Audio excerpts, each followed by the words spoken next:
pessoal, vamos falar em relação à efetividade dos controles internos, falar um pouquinho de planejamento de trabalho. SOX, ela tem a definição, o propósito do auditor externo é justamente revisar o trabalho do controle interno. Então, a equipe de controle interno vai lá, define os processos deles, faz a materialidade, documenta o processo, pelo que a gente chama de TOD ou desenho, e revalida o que a gente chama de teste de efetividade e obtém uma aprovação da alta administração sobre o resultado de trabalhos internos. Em paralelo, a auditoria externa vai validar essas mesmas partes. Então, ela vai definir quais processos vai olhar, tem que ser no mínimo igual aos processos da empresa, ou a empresa deve estar fazendo mais do que vocês auditam.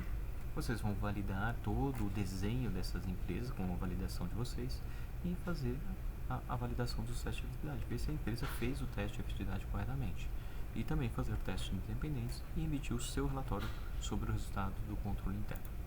Então, o PCOB requer esse teste através do que a gente chama de um planejamento de trabalho. Vamos nesse planejamento de trabalho, como que ele funciona?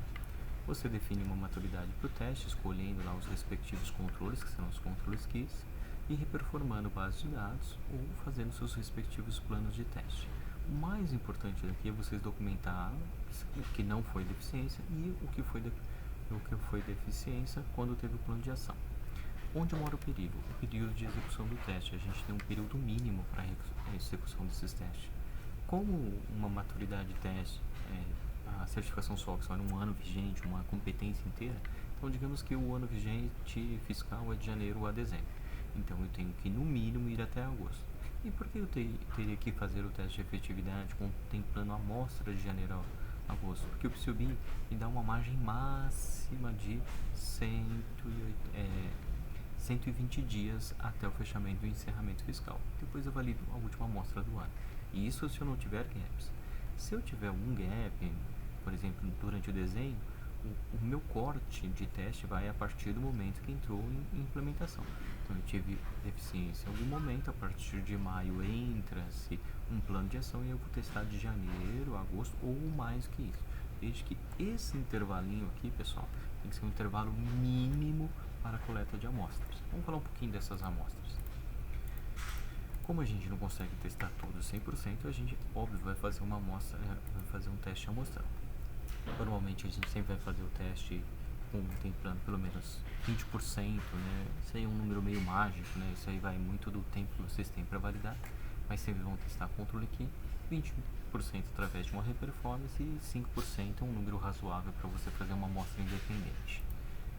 A seleção dessas amostras, a seleção desses testes, por exemplo, já que a gente não consegue fazer 100% devido ao custo, a gente vai então fazer a seleção através de uma ferramenta randômica. Essa ferramenta randômica vai me produzir o que eu chamo de seed number. Esse seed number é um protocolo que me dá fidedigno a minha seleção aleatória. Qualquer base de dados utilizando os mesmos respectivos seed number vão chegar no mesmo resultado, mostrando que ela não foi direcionada. E quantas amostras eu vou testar? Isso vai muito da confiança e da frequência do controle, no qual eu vou esclarecer aqui. Amostras padrões, ou seja, em testes em que não apresentaram deficiências, eu tenho menor preocupação em relação aos controles, esse é o volume conforme, desde manual até por ocorrência, que acontece ou não acontece a qualquer parte do dia. Então, para cada periodicidade, eu tenho esse volume de amostra.